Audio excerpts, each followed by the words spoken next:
Ooh, I am excited about this review. I can't remember if I've ever tasted Wyoming before because I know I have a few bottles of Wyoming. I don't remember if I've tasted it. But this one here is a 10-year anniversary released and created by master blender herself, Nancy Fraley. Let's go.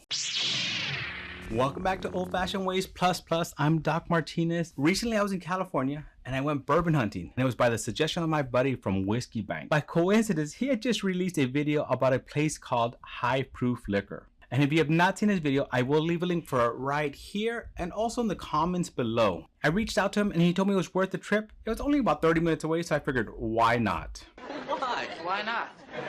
Unfortunately, we couldn't meet up. I was on a time crunch that day. My flight was leaving in a few hours, but we do plan to meet up next time I'm out there.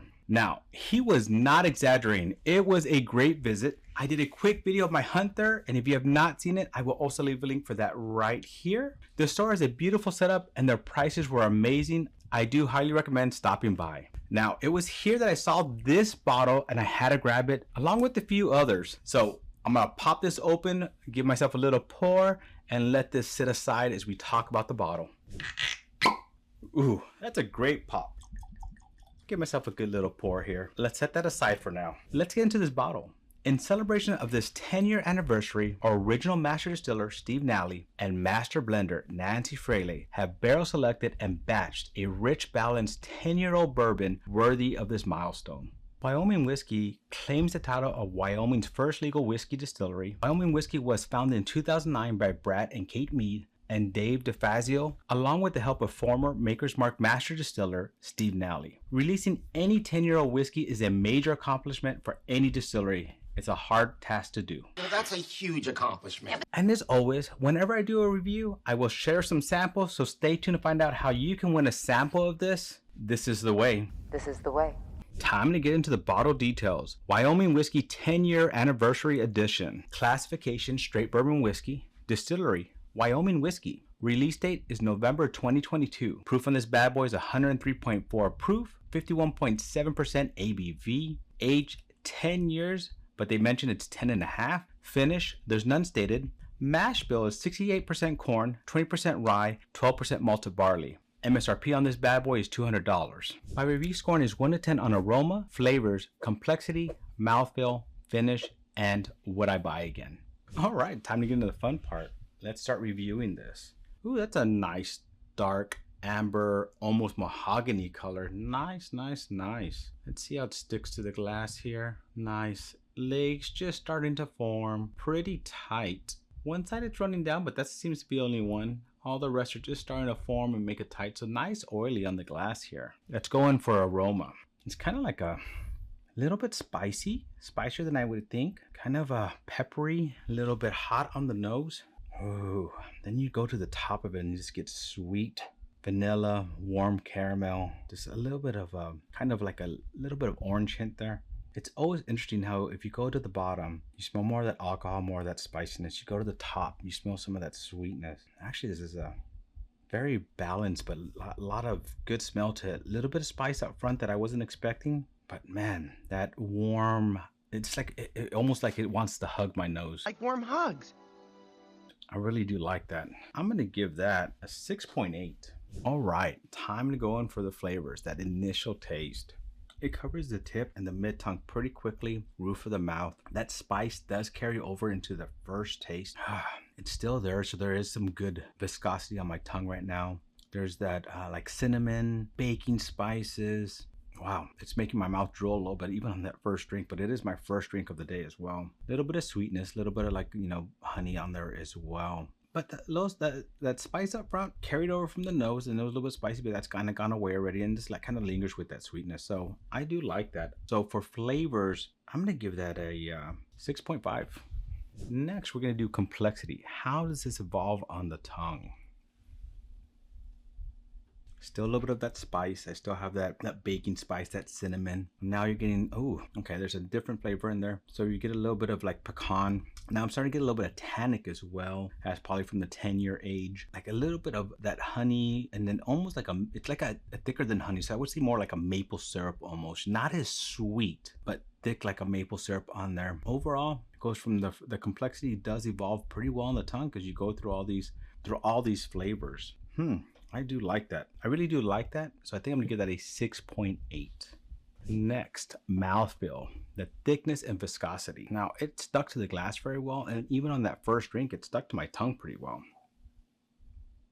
Still those spicy notes, the cinnamon. It's covering the roof of my mouth, which not all of them do, and I like when it does that. It covers the tip, the mid, the roof. Doesn't cover a lot of the back of my tongue. Nice little hug right now. I wouldn't say Kentucky, but nice little Wyoming hug right now.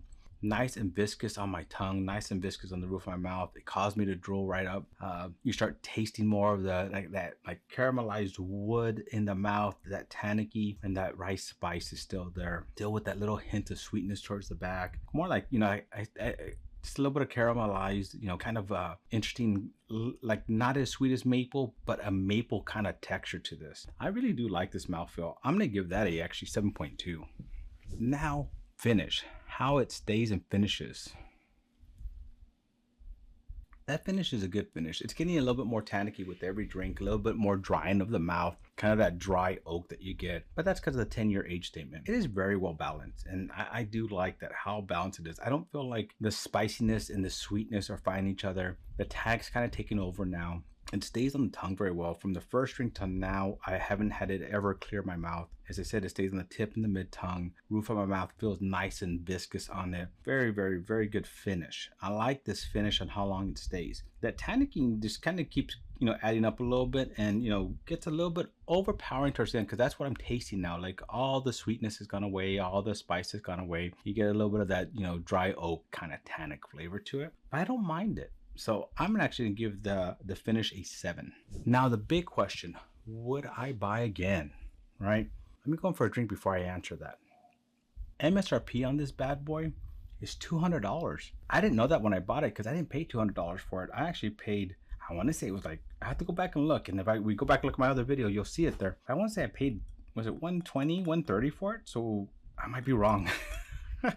Now I'm very curious what I paid for it, but I know it wasn't the 200. But $200, that's very close. Would I buy again? $200 is kind of that tight. $150, definite buy again. And I know I paid $150 or less. So for buy again, I'm going to say, yes, I would buy again at the $150. If you get closer to $200, it starts going down a little bit. For buy again, I'm actually going to give that a 6.5.